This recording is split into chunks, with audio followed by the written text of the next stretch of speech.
Welcome to Lotus NEET biology Tamil YouTube channel. நம்முடைய YouTube சேனலில் PGTRB education psychology and GK and Tamil தகுதி தேர்வு இது எல்லாத்துக்கும் சேர்ந்த மாதிரியான ஆன்லைன் டெஸ்ட் பேட்ச் பார்த்துட்ருக்கோம். இந்த ஆன்லைன் டெஸ்ட் பேட்சில் நீங்கள் யாராவது ஜாயின் பண்ணணும் ஐடியா இருந்தால் ஒரு வாரத்துக்கு 150 ருபீஸ் பே பண்ணணும். இதே ஃபுல் கோர்ஸ் அப்படின்னா 4500 ருபீஸ் பே பண்ணணும். நீங்கள் பே பண்ண வேண்டிய ஃபோன்பே நம்பர், ஜிபே நம்பர் ஸ்க்ரீனில் தெரியுது. பே பண்ணிவிட்டு ஜாயின் பண்ணிக்கோங்க. அது மட்டும் இல்லாமல் நம்முடைய யூடியூப் சேனலில் தமிழ் தகுதி தேர்வுக்கு மட்டும் செப்பரேட்டாக ஆன்லைன் டெஸ்ட் பேட்ச் பார்த்துட்ருக்கோம். இந்த ஆன்லைன் டெஸ்ட் பேட்சில் நீங்கள் யாராவது ஜாயின் பண்ணணும் ஐடியா இருந்தால் நீங்கள் பே பண்ண வேண்டிய Google Pay number, PhonePe number ஸ்க்ரீனில் தெரியுது. அமௌண்ட்டும் பண்ணாக்கா 1500. நீங்கள் பே பண்ணிவிட்டு ஜாயின் பண்ணிக்கோங்க. இன்றைக்கி நம்ம பார்க்க போகிறது பண்ணாக்கா தமிழ் மீடியம் 11th வீக்குடைய 5th கிளாஸுடைய பார்ட் 2 வீடியோ தான் பார்க்க போகிறோம். நம்முடைய யூடியூப் சேனலில் தமிழ் மீடியத்துக்கு செப்பரேட்டாக வீடியோஸ் இருக்குது, கிளாஸ் இருக்குது. இங்கிலீஷ் மீடியத்துக்கு செப்பரேட்டாக கிளாஸ் இருக்குது. தனித்தனியாக உங்களுக்கு எந்த கிளாஸில் வேணாலும் நீங்கள் ஜாயின் பண்ணிக்கலாம். தமிழ் மீடியத்தை பொறுத்த வரைக்கும் பண்ணாக்கா இன்றைக்கி 11th வீக்குடைய 5th கிளாஸ் போயிட்டுருக்கு. இங்கிலீஷ் மீடியத்துக்கு பண்ணாக்கா 4th வீக் போயிட்டுருக்கு. இங்கே பொது உளவியலுக்கும் கல்வி உளவியலுக்கும் இடையேயான வேறுபாடுகள்.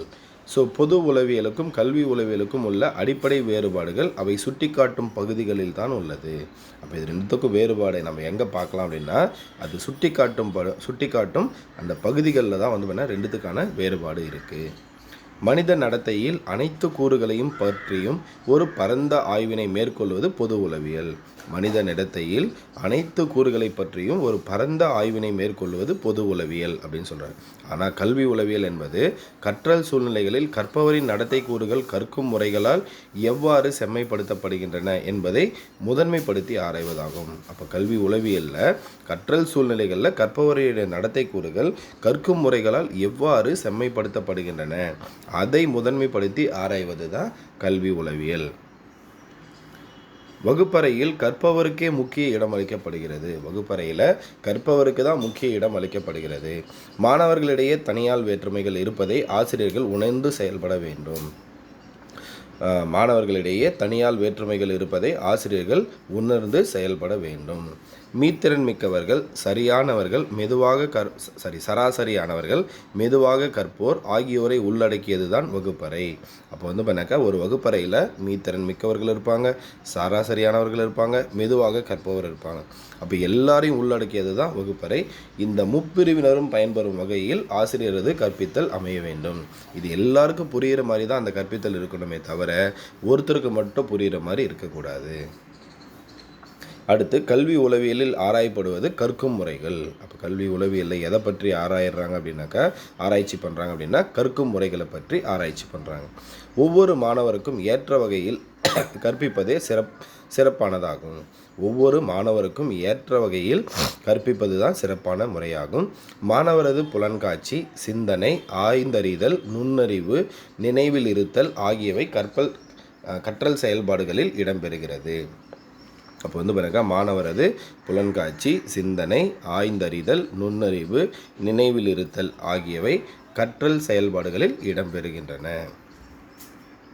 மூன்றாவது பிரிவான கற்றல் சூழ்நிலைகள் என்பதன் கீழ் வகுப்பறையில் கொடுக்கப்படும் புற வசதிகள், சமூக சூழல்கள், ஆசிரியரது மனப்பான்மை, நடத்தை, வகுப்பறை இடைவினைகள் ஆகியவை இடம்பெறுகின்றன. அப்போ மூன்றாவது பிரிவான கற்றல் சூழ்நிலைகள் என்பதில் வகுப்பறையின் கீழ் கொடுக்கப்படும் புற வசதிகள், சமூக சூழல்கள், ஆசிரியரது மனப்பான்மை, நடத்தை, வகுப்பறை இடைவினைகள் இது எல்லாமே இடம்பெறுது. சுருக்கமாக இவை அனைத்தையும் வகுப்பறை சூழல் என்று அழைக்கிறோம். இது எல்லாத்தையும் என்ன சொல்கிறோம்னா கிளாஸ் ரூம் கிளைமேட் அப்படின்னா வகுப்பறை சூழல் அப்படின்னு சொல்கிறோம். இவ்வளவு வகுப்பறை வேற்றுமைகளுக்கிடையே மாணவர் ஒவ்வொருவரின் கற்றல் அடைவை எவ்விதம் மேம்படுத்தலாம் என்று ஆசிரியர் உணரச் செய்து அதற்கேற்றவாறு அவரை தயார் செய்வதே கல்வி உளவியலின் தலையாய நோக்கமாகும். அப்போது இவ்வளவு வகுப்பறை வேற்றுமைகள் இருந்தாலையும் அவர் அது எல்லாத்தையும் தாண்டி மாணவர் ஒவ்வொருவரின் கற்றல் அடைவை எவ்வாறு மேம்படுத்தலாம் என்று ஆசிரியரை உணரச் செய்து அதற்கேற்றவாறு அவரை தயார் செய்வது தான் கல்வி உளவியலின் தலையாய நோக்கமாகும். வகுப்பறை ஆசிரியருக்கு கல்வி உளவியலின் அறிவு தேவைப்படுவதற்கான காரணங்கள். ஒரு மருத்துவர் தன் நோயாளிக்கு சிகிச்சையை தொடங்குவதற்கு முன் அவரை பற்றி முழுமையான விவரங்களை எந்த அளவுக்கு தெரிந்து வைத்திருக்க வேண்டுமோ அந்த அளவுக்கு கற்பிப்பதற்கு முன் ஆசிரியர் தன் மாணவர்கள் பற்றிய இயல்புகளை தெரிந்து வைத்திருக்க வேண்டும். ஒரு மாணவர் தன் நோயாளிக்கு சிகிச்சையை தொடங்குவதற்கு முன் அவரை பற்றி முழுமையான விவரங்களை எந்த அளவுக்கு தெரிந்து வைத்திருக்க வேண்டுமோ அந்த அளவுக்கு கற்பிப்பதற்கு முன் ஆசிரியர் தன் மாணவர்கள் பற்றிய இயல்புகளை தெரிந்து வைத்திருக்க வேண்டும். குழந்தைகள் குளவி பருவம், பிள்ளை பருவம், குமர பருவம் ஆகியவைகளை கடக்கும்போது அந்தந்த பருவத்திற்கான இயல்புகளை அறிந்து அவற்றை கற்பித்தல் முறைகளில் பயன்படுத்தி தேர்வு செய்யப்பட்ட இலக்குகளை அடையும் வண்ணம் மாணவர்கள் நடத்தையை உருவாக்க கல்வி உளவியல் ஆசிரியருக்கு உதவுகிறது. அப்போ பார்த்தீங்கன்னா ஒவ்வொரு மாணவர்களும் குழந்தைகள் குளவி பருவம், பிள்ளை பருவம், குமர பருவம் இது எல்லா பருவத்தையும் தாண்டி வரும்போது அவங்களுக்குள்ளே இருக்கக்கூடிய அந்த இயல்பான மாற்றங்கள் அது எல்லாத்தையும் பார்த்தீங்கன்னா தெரிஞ்சுக்கிட்டு அதுக்கேற்ற மாதிரி அவங்களுக்கு கல்வியை சொல்லிக் கொடுத்து அதில் கல்வி இலக்குகளை அடையும் வண்ணம் பார்த்தீங்கன்னா ஆசிரியர் உதவ வேண்டும். மாணவர்களிடையே காணப்படும் பல்வேறு தனியால் வேறுபாடுகளையும் அவற்றிற்கேற்ப அவரவர் தேவையை நிறைவு செய்யும் வண்ணம் கற்பித்தல் முறைகளை ஆசிரியர் தேர்ந்தெடுக்கவும் கல்வி உளவியல் துணை புரிகிறது. அப்போ மாணவர்களிடையே காணப்படும் தனியால் வேறுபாடுகளையும் அவற்றிற்கேற்ப அவரவர் தேவையை நிறைவு செய்யும் வண்ணம் கற்பித்தல் முறைகளை ஆசிரியர் தேர்ந்தெடுக்கவும் கல்வி உளவியல் துணை செய்கிறது. மாணவர் கற்றலில் சிறந்து விளங்க ஆசிரியர் கற்றல் கோட்பாடுகளையும் பல்வேறு கற்றல் வழிமுறைகளையும் அவற்றின் நிறை குறைகளையும் கற்றலில் எதிர்ப்படும் இடையூறுகளையும் அவற்றை நீக்கும் வழிமுறைகளையும் அறிந்து வைத்திருக்க வேண்டும். அப்போ மாணவர் கற்றலில் சிறந்து விளங்க ஆசிரியர் கற்றல் கோட்பாடுகளை தெரிஞ்சிருக்கணும், பல்வேறு கற்றல் வழிமுறைகளையும் அவற்றின் நிறை குறைகளையும் கற்றலில் எதிர்ப்படும் இடையூறுகளையும் அவற்றை நீக்கும் வழிமுறைகள் எல்லாத்தையும் தெரிஞ்சு வைத்திருக்கணும். மாணவர்களது பொருத்தப்பாடற்ற நடத்தையை கண்டறிந்து அதற்கான அடிப்படை காரணங்களை இனம் கண்டு நீக்கி ஆளுமை வளர்ச்சியை செம்மைப்படுத்த கல்வி உளவியல் ஆசிரியருக்கு உதவுகிறது. அப்போ மாணவர்களது பொருத்தப்பாடற்ற நடத்தையை கண்டறிந்து அதற்கான அடிப்படை காரணங்களை இனம் கண்டு நீக்கி ஆளுமை வளர்ச்சியை செம்மைப்படுத்த கல்வி உளவியல் ஆசிரியருக்கு உதவுகிறது. வகுப்பறை ஒழுங்கை நிலைநாட்டவும் மாணவர்களது மனநலத்தை மேம்படுத்தவும் பிரச்சினைக்குரிய மாணவர்கள் தங்களது பிரச்சினைக்கு தீர்வு காண வழிகாட்டவும் அறிவுரை பகிரவும் கல்வி உளவியல் ஆசிரியருக்கு பயன்படுத்தப்படுகிறது.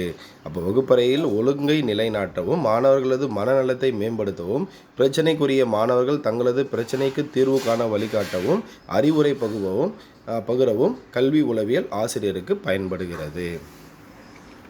மாணவர்களது வளர்ச்சி நிலைகளுக்கேற்ப அந்தந்த வளர்ச்சி நிலையிலுள்ள மாணவர்களின் கற்றல் போக்குகளுக்கேற்பவும் சமூக தேவைகளின் மாறுதலுக்கேற்பவும் பாடப்பொருள்களை தேர்ந்தெடுத்து வரிசைப்படுத்தவும் கல்வி உளவியல் ஆசிரியருக்கு உதவுகிறது.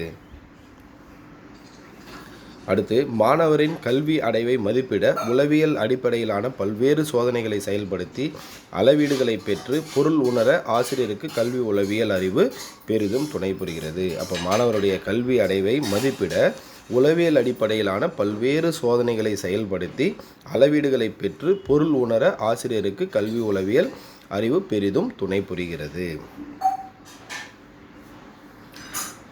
மாணவர்களது மனப்பான்மைகளை சீர்படுத்தவும் குழு நடத்தையியல் மூலம் மாணவர்களது நடத்தையை மேம்படுத்தி ஆளுமை வளர்ச்சிக்கு திட்டமிடும் வண்ணம் பல்வேறு பாட துணை செயல்களை அமைத்திடவும் கல்வி உளவியல் வகுப்பறை ஆசிரியருக்கு பெரிதும் துணை புரிகிறது. இப்போ மாணவர்களுடைய மனப்பான்மைகளை சீர்மைப்படுத்தவும் குழு நடத்தையியல் மூலம் மாணவர்களது நடத்தையை மேம்படுத்தி ஆளுமை வளர்ச்சிக்கு திட்டமிடும் வண்ணம் பல்வேறு பாட துணை செயல்களை அமைத்திடவும் கல்வி உளவியல் ஆசிரியருக்கு மிகவும் உதவியாக உள்ளது. வகுப்பறை கற்பித்தலில் மாணவருக்கு ஊக்கமளித்திடும் கவனத்தை ஈர்க்கும் புற காரணிகளை அறிந்து அவற்றை பயன்படுத்தியும் கவனக்குலைவு காரணிகளை அறிந்து அவற்றை அகற்றியும் மாணவர்களது கவனத்தை பாடத்தில் நிலைநிறுத்தும் வழிமுறைகளை ஆசிரியர் அறிந்திருந்தால் மட்டுமே ஆசிரியர் தனது வகுப்பறை கற்பித்தலில் திறன்மிக்கவராக திகழ முடியும். அப்போ மாணவர்களுக்கு எதெல்லாம் கவனத்தை ஈர்க்கும் புற காரணிகள், எதெல்லாம் கவனக்குலைவுக்கு காரணமாக இருக்கக்கூடிய காரணிகள், இவை எல்லாம் அறிஞ்சு இருந்தால் மட்டும்தான் ஆசிரியர் ஒரு மாணவனை திறன் பெற்ற ஒரு மாணவனை திறன் பெற்றவராக மாற்ற முடியும். மாணவர்களது நாட்டங்களை அறிந்து ஊக்குவிக்கும் பரிசு, பாராட்டு, தண்டனைகளை முறையாக செயல்படுத்தி விரும்பத்தக்க கற்றலை மட்டும் வழிபடுத்தும் வழிமுறைகளையும் ஆசிரியர் அறிந்திருப்பாரானால் அவர் எல்லோராலும் பாராட்டப்படும் ஆசிரியராக திகழ்வார். மாணவர்களது நாட்டங்களை அறிந்து ஊக்குவிக்கும் பரிசு, பாராட்டு, தண்டனைகளை முறையாக செயல்படுத்தி விரும்பத்தக்க கற்றலை மட்டும் வலுப்படுத்தும் வழிமுறைகளை ஆசிரியர் அறிந்திருப்பாரே ஆனால் அவர் எல்லோராலும் பாராட்டப்படும் ஆசிரியராக திகழ்வார். எனவே சிறந்த வகுப்பாசிரியருக்கு பாடப்பொருளின் தேர்ச்சியோடு கூட அதை மாணவர்களுக்கு முழுமையாக சேர்ப்பிக்க பொருத்தமான கற்பித்தல் முறைகளை கையாளும் திறன் பெற்றிருக்கவும் வேண்டும். இதற்கு கல்வி உளவியல் பெரிதும் துணை புரிகிறது. அப்போ இது வரைக்கும் நம்ம பார்த்தது வந்து கிளாஸ் 5, கிளாஸ் 6 வீடியோவில் சந்திப்போம். நன்றி, வணக்கம்.